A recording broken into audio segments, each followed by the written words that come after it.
오늘 본문은 구원의 길, 영생의 길, 십자가의 길에 대해 말씀해 주고 계십니다. 함께 웃고 함께 우는 삶이 영생, 구원, 십자가의 길임을 말씀하십니다. 함께 웃고 함께 우는 삶 속에 구원과 영생이 있음을 말씀하고 계십니다. 오늘 본문을 보겠습니다. 한 율법 교사가 예수님을 찾아와 토론을 합니다. 그 주제는 영생입니다. 25절 말씀을 함께 보겠습니다. 25절입니다. 함께 봅니다. 시작. 어떤 율법 교사가 일어나 예수를 시험하여 이르되 선생님, 내가 무엇을 하여야 영생을 얻으리이까? 아멘. 내가 무엇을 하여야 영생을 얻으리이까? 영생의 길이 무엇입니까? 영생의 길이 어디에 있습니까? 어떻게 하면 영생을 얻을 수 있습니까? 그 방법에 대해서 말씀하고 있습니다. 그 방법이 무엇냐 묻는 거죠. 그랬더니 주님이 성경에 있다고 말씀하시며 반문하십니다. 성경, 율법이 무엇라 하느냐? 너는 어떻게 읽느냐? 이런 의미입니다. 내가 생각할 때 그 길, 그 영생의 길에 영생에 이르는 길이 무엇이라 너는 생각하느냐? 이렇게 물으신 거죠. 다시 물으셨습니다. 그러자 율법교사는 하나님 사랑과 이웃 사랑이라 대답합니다. 27절 말씀을 한번 보겠습니다. 27절인데요. 너는 어떻게 읽느냐? 너는 영생에 이르는 길이 무엇이라 생각하느냐? 주님 묻자 그가 대답합니다. 27절을 함께 보겠습니다. 27절입니다. 함께 봅니다. 시작. 대답하여 이르되 내 마음을 다하며 목숨을 다하며 힘을 다하며 뜻을 다하여 주 너의 하나님을 사랑하고 또한 내 이웃을 내 자신같이 사랑하라 하였나이다. 아멘. 하나님 사랑, 하나님을 사랑하고 이웃을 사랑하라 대답합니다. 근데 이웃 사랑에 대해서 좀 더 보겠습니다.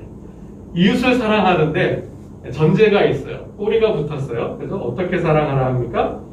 내 이웃을 사랑하는데 어떻게 사랑해요? 내 자신같이 사랑하라. 풀어서 말씀하면 이런 뜻이죠. 내가 너 자신을 사랑하는 것 같이 이웃을 그렇게 사랑하라는 거예요. 너는 너를 자신을 사랑하지 않느냐? 그렇게 너 자신을 사랑하듯 내 자신을 아끼듯 이웃을 사랑하고 이웃을 아끼라는 말씀입니다. 즉 이웃 사랑은 자기 사랑으로부터 시작한다라는 거죠. 자기 사랑이 곧 이웃 사랑의 시작이라는 말씀입니다. 자기를 사랑하지 못하면서 이웃을 사랑할 수는 없습니다. 자기를 사랑하지 못하는 사람은 이웃도 사랑하지 못한다는 말씀입니다. 요즘 보면 자기를 사랑하지 못하는 사람이 참 많이 있습니다. 자기를 방치합니다. 자기를 학대해요. 자기를 멸시하는 사람들이 참 많이 있습니다. 그래서 자기 인생을 망치는 경우들이 참 많아요. 자기 몸을 막 굴립니다. 자기 몸을 학대하는 거죠. 자기를 나쁘게 부정적으로 생각하면 자기 비하를 하는 거죠. 그래서 자기를 학대해요. 가학을 가하고 자해를 합니다. 심지어는 자기 몸을 해하기까지도 해요. 그런 사람들의 정신 상태, 그런 사람들의 의식, 자기를 보는 그 자존감이죠. 자기에 대한 생각을 보면 이런 생각을 참 많이 합니다. 나는 참 못났다. 나는 참 못났다고 생각해요. 나는 참 못생겼다. 나는 참 무능하다. 할 줄 아는 게 없다. 나는 비전이 없다. 비전도 없다라고 말해요. 내가 뭘 할 수 있겠어. 이런 내가 뭘 할 줄 알겠어. 라고 생각을 합니다. 난 이것밖에 안 돼. 난 원래 그런 사람이야. 난 원래 그래. 태어나기를 그렇게 태어났나 봐. 난 운명이야. 그런 식으로 자기를 대합니다. 그런 식의 사고를 하면 자기를 그렇게 방치하는 거죠. 멸시를 하는 거예요. 그러니 그 사람의 인생은 삶은 어때요? 더 고통 가운데 때려갈 수밖에 없는 거예요. 그런 식의 사고를 하는 사람, 자기를 비하하고 자기를 학대하는 사람은 그런 사람이 무슨 자기 개발을 하겠어요? 그런 사람이 무슨 자기 실현이라는 걸 하겠습니까? 하지 않습니다. 그러니까 낮은 자존감, 자존감이 낮을수록 자존감이 낮은 사람들은 그래서 성공하기가, 출세하기가 굉장히 어렵습니다. 꿈도 없는 거죠. 나 같은 사람이 무슨 꿈을 꿔? 그런 생각을 하기 때문에 미래가 밝을 수가 없는 거죠. 자기가 자신을 사랑하지 못하는데 자기가 자신을 사랑 못하면서 어떻게 남까지 타자를 사랑할 수 있겠습니까? 자기가 자신을 귀하게 여길 줄 모르는데, 귀하게 중요하게 생각하지 않는데 어떻게 타인을 귀하게 여기고 타인을 중요하다고 생각하겠냐라는 말씀입니다. 이 이웃사랑은 어디서부터 시작하는 거예요? 나부터 사랑하는 것에서부터 시작을 한다는 말씀입니다. 결국 누가 사랑합니까? 사랑할 줄 아는 사람이에요. 사랑할 줄 알아야 사랑하는데 어떤 사람이 사랑하느냐? 사랑을 받아본 사람이 사랑을 합니다. 그러니까 사랑을 받아보지 못하면 절대 자기를 사랑할 수 없고, 자기를 사랑하지 못하니 이웃도 사랑하지 못한다는 말씀입니다. 이웃 사랑하기 전에 누구부터요? 자신부터 사랑할 줄 알아야 합니다. 자기 사랑이 없는 이웃 사랑은 결국은 동정이거나 어떤 도덕적, 윤리적, 의무적 사랑에 머물 수밖에 없습니다. 나를 사랑할 줄 모르고 이웃을 사랑하게 되면 지쳐요. 결국 번아웃 되더라고요. 힘들어요. 그냥 끌려다녀요. 그냥 해야 하는 의무이니까, 해야 하는 책임이니까, 내가 목사니까, 내가 장로고, 내가 집사니까, 내가 하나님을 믿으니까, 그냥 의무감이, 그냥 율법인 거죠. 그냥 명령인 거죠. 그냥 해야 하는 책임인 거죠. 그러다 보니 정말 그 영혼 깊은 곳에서 나오는 그런 사랑이 아니니까 그냥 지치는 거예요. 그냥 힘드는 거예요. 그러다 보니 한 번, 두 번 하다 그냥 번아웃 되는 거죠. 여러분, 결국 사랑은 하나님의 사랑을 아는 자가, 하나님의 사랑을 받은 자가 진정으로 사랑하게 됩니다. 이게 머리로 하는 사랑이 아니에요. 감정으로 하는 사랑이 아니라 진정 하나님을 만나서 그 하나님의 사랑을 느끼고 받았다고 생각할 때 비로소 우리는 진정 내가 아닌 이웃을 사랑하게 됩니다. 그러니까 하나님이 나를 사랑하니까 그 사랑으로 사랑을 한다는 말씀입니다. 진정 하나님의 사랑을 받은 자가 함께 웃고 함께 우는 자가 됩니다. 영생의 길이 하나님 사랑과 이웃 사랑에 있음을 주님도 동의하셨습니다. 함께 웃고 함께 우는 길이 영생의 길임을 주님도 말씀하셨다는 의미입니다. 우리 28절 말씀을 함께 보겠습니다. 28절입니다. 이웃사랑과 영생이 이웃사랑과 하나님 사랑에 있음을 대답하자 주님께서도 동의합니다. 28절입니다. 함께 봅니다. 시작. 예수께서 이르시되 내 대답이 옳도다. 이를 행하라. 그러면 살리라 하시니. 그랬습니다. 내 대답이 옳도다. 내가 맞게 대답을 했다라는 것이죠. 거기에 주님은 한마디를 더 하셨어요. 첨언하셨어요. 이를 행하라. 그리하면 살리라. 이를 행하라. 그리하면 살리라. 구원은, 영생의 길은 아는 것으로 그치지 않는다라는 거예요. 느끼는 것으로 끝나는 게 아니라 말씀하십니다. 알면 아는 대로 행하라는 거죠. 안다면 아는 대로 행하라는 거예요. 느낀다면 느끼는 대로 행하라는 거예요. 알고 느끼는 대로 살 때 공감하고 동감했다면 느끼는 대로 행할 때, 살 때 구원의 영생의 길이 있다라는 거죠. 그러자 율법교사가 주님께 또 질문을 합니다. 그럼 내 이웃이 누구입니까? 자신의 이웃이 누구냐? 또 묻습니다. 그때 주님은 이웃에 대해 선한 사마리아인 이야기로 설명해 주십니다. 다 아는 이야기입니다. 결국 이웃이 누구입니까? 강도 만난 사람을 도와줄 사람이 이웃입니다. 강도 만난 자를 도와준 사람이 이웃이라고 주님이 말씀을 하시는 거죠. 제사장과 레위인이 강도 만난 사람을 보고 그냥 지나갑니다. 그 이유에 대해서는 성경이 주님이 말씀하시진 않았어요.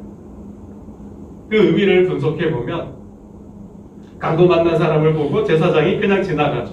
두 번째 레위인이 지나가는데 보고 그냥 지나갔어요. 그리고 세 번째 사마리아인이 여행 중에 그 사람을 보고 치료해 주죠.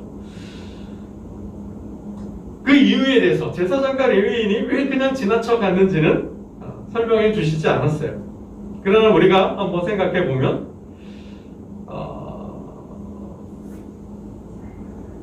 부정한 자로 취급하는 거죠. 그러니까 죽어가는 자, 피를 흘리고 있는 자, 죽어가는 자는 부정한 자예요. 그래서 죽음은 부정한 거예요. 그러하기에 제사장과 레위인은 그 말씀을 지키느라 충실해 하느라 그냥 지나갔는지 모르겠어요. 아니면 주변에 강도가 있어서 나도 혹시 강도 만나는 것 아니야? 불안하고 두려워서 지나갔을 수도 있겠죠. 아니면 이 사람을 돕는다는 것은 뭡니까? 그만큼 뒤에 보면 선한 사마리아인이 자기 돈을 들여서 치료해 주죠. 돈이 아까워서 그냥 지나갔는지도 모르겠어요. 뭐 이유는 설명해 주시지 않았으니까 우리는 다 알 수는 없지만 그 정황상 내용상 주님은 당시의 종교인들과 율법학자 바리새인들을 비판하고 계심을 우리는 봅니다. 신앙은 교조가 아니라는 거죠. 신앙은 어떤 교리가 아니라는 거예요. 아는 것으로, 느끼는 것으로 만족하는 것에 신앙이 있다는 게 아닌 거죠. 신앙은 영생의 길은, 구원의 길은 어디에 있어요? 행할 때 완성된다라는 거죠. 행할 때 완성된다라는 거예요. 여러분, 세 번째 사람 사마리아인은 어떻습니까? 여러분도 다 잘 아실 거예요. 여행 중에 있었어요. 강도 만난 자를 보았어요. 즉시 짐승이라고 되어 있는데 나귀 정도 되겠죠. 나귀에서 내려서 그 사람을 치료해 줍니다. 위험하니 어떻게 해요? 짐승에 태워서 주막으로 데려갑니다. 다음날 데나리온 둘을 주며 돌보아 달라고 주인에게 부탁합니다. 그리고 비용이 더 든다면 이 사람이 낫는데 비용이 더 들었다면 어떻게 해요? 내가 돌아와서 주겠다. 더 주겠다고도 이야기를 합니다. 여러분, 이 사마리아인 비유를 통하여서 주님이 물으시죠. 내가 생각할 때 누가 이 사람의 이웃이 되겠느냐. 우리 36절 말씀을 한번 함께 보겠습니다. 36절입니다. 36절 함께 봅니다. 시작. 내 생각에는 이 세 사람 중에 누가 강도 만난 자의 이웃이 되겠느냐. 누가 이 사람의 이웃이냐? 37절 말씀입니다. 자비를 베푼 자니이다. 아멘. 여러분, 누가 저와 여러분의 이웃입니까? 자기를 스스로 돌보지 못하는 사람이 이웃이라는 거예요. 자기 스스로가 돕지 못하는 사람, 어떤 경제력이 없어요. 어떤 살아가는 자립심, 독립심이 없어요. 살아가는 어떤 능력이 없는 거죠. 누군가가 나를 돌봐주지 않으면 살 수 없는 사람이 바로 이웃이라는 거예요. 어떤 공경과 역경에 처했는데 그 고통으로부터, 그 고난으로부터 자신을 구해낼 수 없는, 스스로 자신을 구원할 수 없는 사람이 이웃이라는 거예요. 그런 사람을 도와주는 것이 그 사람의 진정한 이웃이 된다는 것이죠. 여러분, 이웃은 내가 아는 사람이 아니라는 거예요. 내가 아주 잘 아는 안편 있는 사람이 아니라는 거예요. 이웃은 내 옆집에 사는 사람이 이웃이 아니라 이웃은 본문의 강도 만난 사람처럼 스스로 위험에 처해서 그 위험으로부터 자신을 건져낼 수 없는 사람, 구원해 줄 수 없는 사람이 바로 이웃이라는 말씀입니다. 여러분, 이웃을 사랑하라는 것은 오늘도 힘겨운 삶 속에서 눈물을 흘리며 고통 가운데 사망의 그늘에 앉아 절망 중하는 사람들이 이웃이라는 사실입니다. 주님은 그들을 사랑하라 하셨어요. 그 사랑할 때 그 사랑 속에 구원의 길이 있고 영생의 길이 있음을 말씀해 주셨습니다. 아멘. 율법학자의 대답처럼 자비를 베푸는 자. 그렇게 대답하니 주님이 이렇게 말씀하십니다. 37절 말씀을 읽고 말씀을 맺겠습니다. 37절입니다. 함께 봅니다. 시작. 이르되 자비를 베푼 자니이다. 예수께서 이르시되 가서 너도 이와 같이 하라 하시니라. 아멘. 가서 너도 이와 같이 하라. 아멘. 오늘 하루를 살 수 없어 자신의 인생을 살 수가 없어서 절망하고 낙심한 영혼들, 그 자를 만났다면, 보았다면 그 사람을 내가 내 자신을 사랑하듯 아끼듯 그 사람을 도와주는 것, 그 사람을 사랑하는 것이 구원이요 영생이라 말씀하십니다.